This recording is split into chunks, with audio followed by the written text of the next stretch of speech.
আজকের ভিডিওতে স্কুল স্টুডেন্টদের জন্য থাকছে বিনা টাইম ওয়েস্ট করে কিভাবে নিজেদের টাইমটাকে প্রোডাক্টিভ আর স্টাডিতে ভীষণভাবে ফোকাস করবে। এই লেজি দিনগুলোকে কিভাবে আমি প্রোডাক্টিভ এবং এনার্জেটিক দিনগুলোতে কনভার্ট করি, চলো তোমাদের সাথে সেগুলো শেয়ার করা যাক।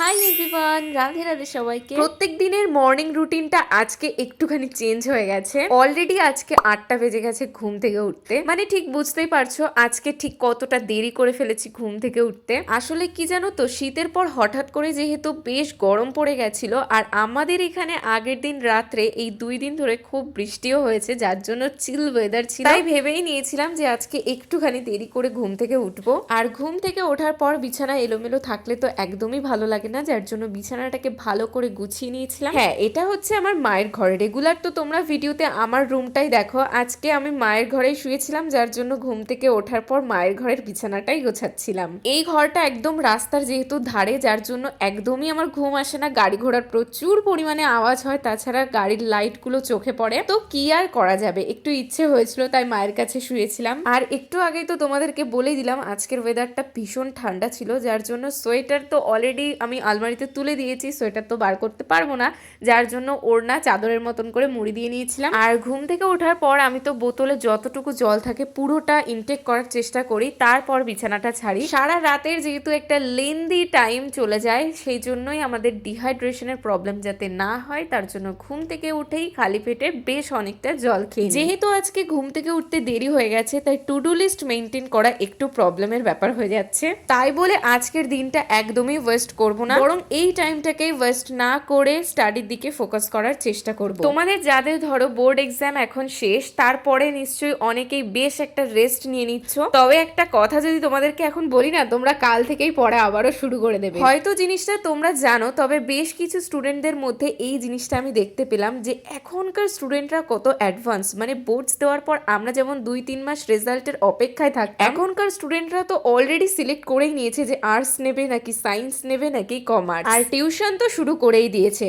তাই তোমরাও তোমাদের টাইমটাকে একেবারে ওয়েস্ট করো না, বরং এখন থেকেই অল্প অল্প করে তোমাদের নেক্সট ক্লাসের পড়াগুলো শুরু করে দাও। নিজের প্রতি যদি কনফিডেন্স থাকে যে না আমি পাস করে যাব, তাহলে অবশ্যই আমার মনে হবে টাইম ওয়েস্ট না করে বরং টিউশনটা এখন থেকেই শুরু করে দেওয়ার। আচ্ছা, তো এখন আমি বসেছি সায়েন্সের একটা অনলাইন ক্লাস নিয়ে, যেটা হচ্ছে ফিজিক্সের ইউনিট অ্যান্ড মেজারমেন্ট চ্যাপ্টার। কিছুদিন আগে আমি ফিজিক্স ওয়ালার থেকে এই চ্যাপ্টারটার লেকচার আধা ঘন্টা মতন শুনে রেখে দিয়েছিলাম। তারপর হঠাৎ করে ভিডিওটা কোথায় চলে গেছে খুঁজে পাচ্ছিলাম না, যার জন্য নতুন করে আবারও একটা ভিডিও ডাউনলোড করে ইম্পর্টেন্ট যেই নোটগুলো সেগুলো বোঝার চেষ্টা করছিলাম আর নোট ডাউন করছিলাম। কিছুদিন আগেও জানো তো সায়েন্স জিনিসটা আমার একদমই ভালো লাগতো না, বিশেষ করে ওই বই ঘেটে বোঝার ব্যাপারটা তো একদমই না। কিন্তু যবে থেকে আমি এই ইউটিউবে অনলাইন ক্লাস করা শুরু করলাম, তবে থেকেই বুঝতে পারলাম যে কতটা সিম্পল এই বিষয়গুলো আমরা নিজেরাই অ্যাকচুয়ালি কমপ্লেক্স বানিয়ে ফেলি। আজকে তো দুপুর 12টা বেজে গেছে মর্নিং এর স্টাডি সেশনটা কমপ্লিট করতে, যার জন্য আজকে ভাবছি আমি ব্রেকফাস্টে জাস্ট ওটস খাবো। তার সাথে আগের দিন রাত্রে আমি কিসমিস ভিজিয়ে রেখেছিলাম, সেগুলোও দিয়ে দিয়েছি। এর আগে আমি তো সাফোলা ওটসটাই খেতাম, সেটা একেবারেই খারাপ বলবো না, বেশ ভালোই ছিল। তবে এখন ইদানিং আমার এই কেলগসের ওটসটা বেশ ভালো লাগছে, মুখে দিলেই ওটসগুলো ভীষণ ভালোভাবে মেল্ট হয়ে যায়। আর এখন ভারী কিছু খাচ্ছি না, তার একটা কারণ হচ্ছে কিছুক্ষণ পরে আমাকে একটা জায়গায় যেতে হবে। আজকে তো সকালবেলায় ঘুম থেকে উঠে এক্সারসাইজও করা হলো না, সেটা নিয়ে একটু গিল্টি ফিল হচ্ছে। বাট আমি মর্নিং এর টাইমে যেটুকু স্টাডি সেশন প্রতিদিন করি সেইটুকু করা হয়ে গেছে বলে অতটাও খারাপ লাগছিল না। তোমরা অনেকেই দেখছি কমেন্ট করছিলে, দিদি আমি এই বছর ক্লাসে সেকেন্ড হয়েছি বা ফার্স্ট হয়েছি বা টপ করেছি শুধুমাত্র তোমার ভিডিও দেখে। দেখো, তোমার যদি 95% চেষ্টাটুকু না থাকতো, তুমি কখনোই ক্লাসে টপ করতে না। শুধুমাত্র আমার ভিডিও কেন, যে কোনো স্টাডি মোটিভেশনাল ভিডিওই দেখো না কেন, তাতে কিন্তু কিচ্ছু হবে না। আর হ্যাঁ, কংগ্রাচুলেশন তোমরা যারা যারা অনেক ভালো ভালো রেজাল্ট করেছো, আরো অনেক বেশি করে এগিয়ে যাও। যখনই এই ছোট্ট ছোট্ট ছোট গোলগুলোকে পূরণ করবে তখন নিজে থেকেই দেখবে নেক্সট আরো লেভেল আপ করতে বেশ ভালোই লাগে। ক্লাসে ফার্স্ট সেকেন্ড থার্ড হওয়া তো অবশ্যই গর্বের বিষয়, কিন্তু তার পাশাপাশি যেগুলো পড়ানো হচ্ছে সত্যি সেগুলোকে বাস্তবের সাথে রিলেট করো। শুধু মুখস্থই করে গেলাম তাহলে সেটা কিন্তু কোনোভাবেই টপ করা বলে না। বাই দি ওয়ে, যেটা বলছিলাম যে আমি এখন একটা জায়গায় যাব, হ্যাঁ আমি রেডি হয়েছি, এখন যাব হসপিটালে। শুনে নিশ্চয়ই ভয় লাগছে, আরে না সেরকম কিছু ব্যাপার না। আমাদের এই বাড়ির পাশে একটা হসপিটাল আছে, সেটা হচ্ছে ঠাকুরনগর হসপিটাল, সেখানেই যাব, তাও আবার আমার চোখের জন্য। আচ্ছা তোমরা কারা কারা আছো আমার রেগুলার ভিউয়ার্স, মানে আজ থেকে প্রায় 5-6 মাস আগে থেকেই আমার ভিডিও দেখো, তারা নিশ্চয়ই জানো যে আমার চোখের প্রবলেমটা ঠিক কতদিন আগের থেকে। তোমাদের সাজেশনে আমি আজকে যাচ্ছি চোখ দেখাতে, কারণ ম্যাক্সিমাম টাইম দেখেছো তোমরা যে আমি লং ভিডিও দিতে খুব বেশি দেরি করে ফেলি। তো একবার দুইবার আমি বলেছিলাম যে আমার মাথা যন্ত্রণার জন্য আমি ভিডিও আপলোড করতে পারছি না। তো তোমরা তো অনেককেই আমাকে সাজেস্ট করেছিলে, আমার সিনিয়র হও বা জুনিয়র সবাই সাজেস্ট করেছিলে যে তুমি একবার পারলে চোখটা দেখাও। আর হ্যাঁ আমি ইদানিং সেটা বুঝতেও পারছি যে আমি দূরের জিনিস না একটু হলেও ঝাপসা দেখছি, কাছের জিনিস নিয়ে অতটা আমার প্রবলেম হয় না। তবে যখন আমি ধরো এই ফোনে এডিটিং করি বা ফোন ঘাটাঘাটি করি, বই টই পড়ি, কম্পিউটারে কাজ করি, তারপর যখন বাইরের দিকে তাকাই আমার চোখটা পুরো ঝাপসা মানে ধাঁধিয়ে যায়, তখনই বুঝলাম আমার চোখের পাওয়ার আস্তে আস্তে এবার বাড়ছে। প্রথম দিকে তো অতটা সিরিয়াস করিনি, কারণ তোমরা সবাই বলছিলে ঠিকই, কিন্তু আমি ভাবছিলাম কি বা হবে দেখিয়ে, কিন্তু পরে বুঝলাম না এটা ব্যাপারটা এইবার আস্তে আস্তে সিরিয়াসের দিকেই যাচ্ছে। আর আমাদের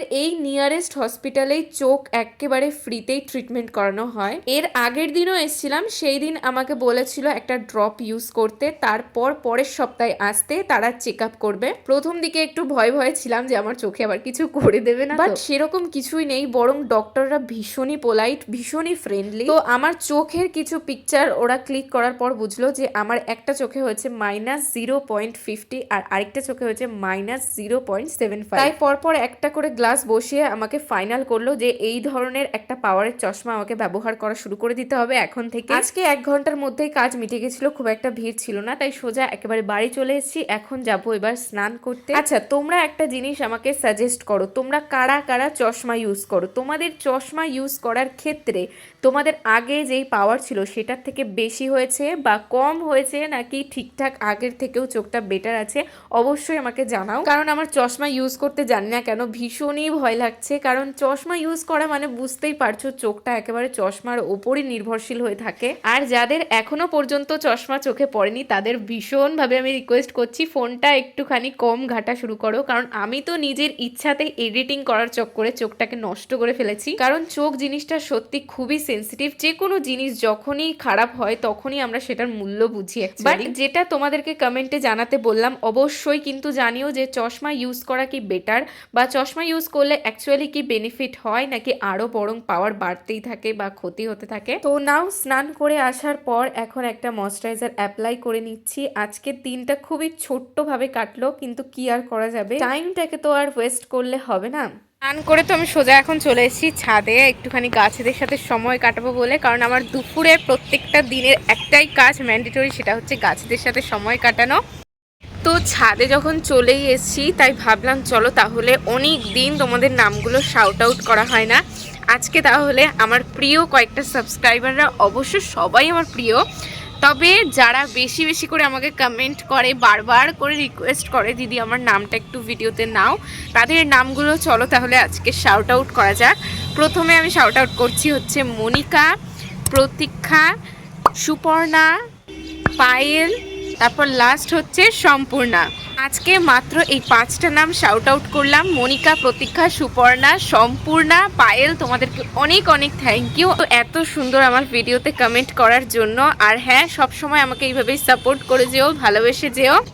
তাছাড়াও আরও অনেকের নাম আছে যাদের তো আমি শাউট আউট করলামই না, বহু দিন ধরে আমাকে জাস্ট রিকোয়েস্ট করেই যাচ্ছে।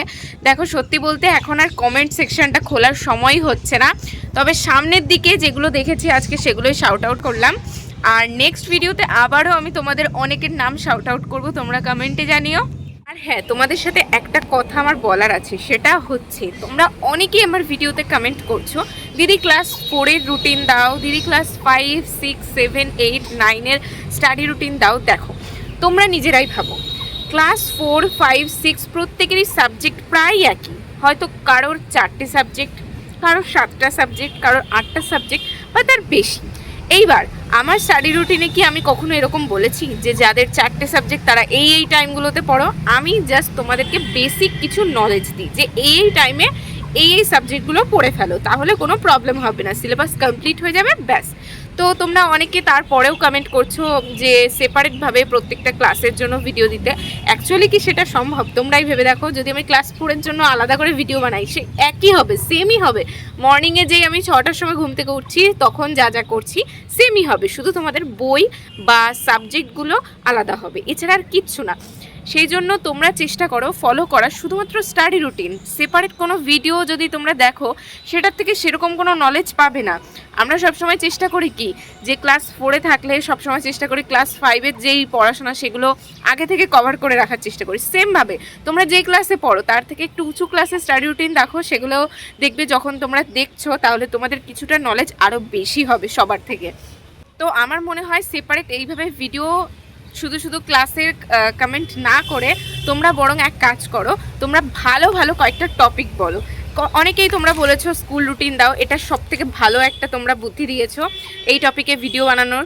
আবার কেউ কেউ বলেছো দিদি 8 আওয়ার স্টাডি চ্যালেঞ্জ করো, একটা 9 আওয়ার স্টাডি চ্যালেঞ্জ করো। হ্যাঁ, এইগুলো ঠিক আছে, এইগুলো আমি করতে পারবো, কিন্তু সেপারেটভাবে ক্লাসের জন্য ভিডিও করা একটু ইম্পসিবল। তো তোমরা একটু ভেবে চিন্তে আমাকে বলো নেক্সট কোন লং ভিডিও কোন টপিকে তোমরা দেখতে চাও, তো আমি সেই টপিকেই ভিডিও আনবো। আর হ্যাঁ, আরেকটাও তোমরা কথা বলেছো যে দিদি তুমি যেহেতু গভর্নমেন্ট জবের জন্য প্রিপারেশন নিচ্ছ, তো গভর্নমেন্ট জবে অ্যাকচুয়ালি কীরকম কী পড়াশোনা করতে হয় তুমি একটু বলো। আমিও গভর্নমেন্ট জবের জন্যই প্রিপারেশন নিচ্ছি। আচ্ছা, এর জন্য আমি অনেকের কাছে জিজ্ঞেস করেছি যে তোমরা কিসের জন্য অ্যাকচুয়ালি প্রিপারেশন নিচ্ছ, কোন গভর্নমেন্ট জবের জন্য। তো তোমরা অনেকে দেখলাম খুব একটা কেউ রেসপন্স করেনি। আই থিঙ্ক আমার চ্যানেলে স্কুল স্টুডেন্টরাই বেশি, যার জন্য কম্পিটিটিভ এক্সামের সেরকম কোনো স্টুডেন্ট নেই, সেটা ঠিক আছে, কোনো ব্যাপার না। তবু আমি একটা কম্পিটিটিভ এক্সামের যেই রুটিন সেটা অবশ্যই আপলোড করব। যারা তোমরা আমার চ্যানেলে আছো যে কম্পিটিটিভ এক্সামের জন্য প্রিপারেশন নিচ্ছ, তারা অবশ্যই একদমই নারাজ হয়েও না, মানে দুঃখিত হয়েও না, আমি অবশ্যই তোমাদের জন্য ভিডিও আনবো। তো চলো আর কি বলবো, আজকের ভিডিওটা খুবই সিম্পল ছিল আর অনেকটাই প্রোডাক্টিভ ছিল। তো আজকের ভিডিওটা তাহলে এখানেই শেষ করি। নেক্সট ভিডিওতে আবারও দেখা হচ্ছে নতুন একটা টপিকের সাথে। অবশ্যই তোমাদের বলা কোনো টপিকের সাথে ঝটাপট কমেন্ট করে ফেলো যে কোন টপিকে তোমরা ভিডিও দেখতে চাও। অবশ্যই সেটা যেন একদম পারফেক্ট হয়, আর বেশি কমেন্ট যেটাতে হবে সেটারই আমি ভিডিও নেক্সট দিন আনবো। তো চলো বাই।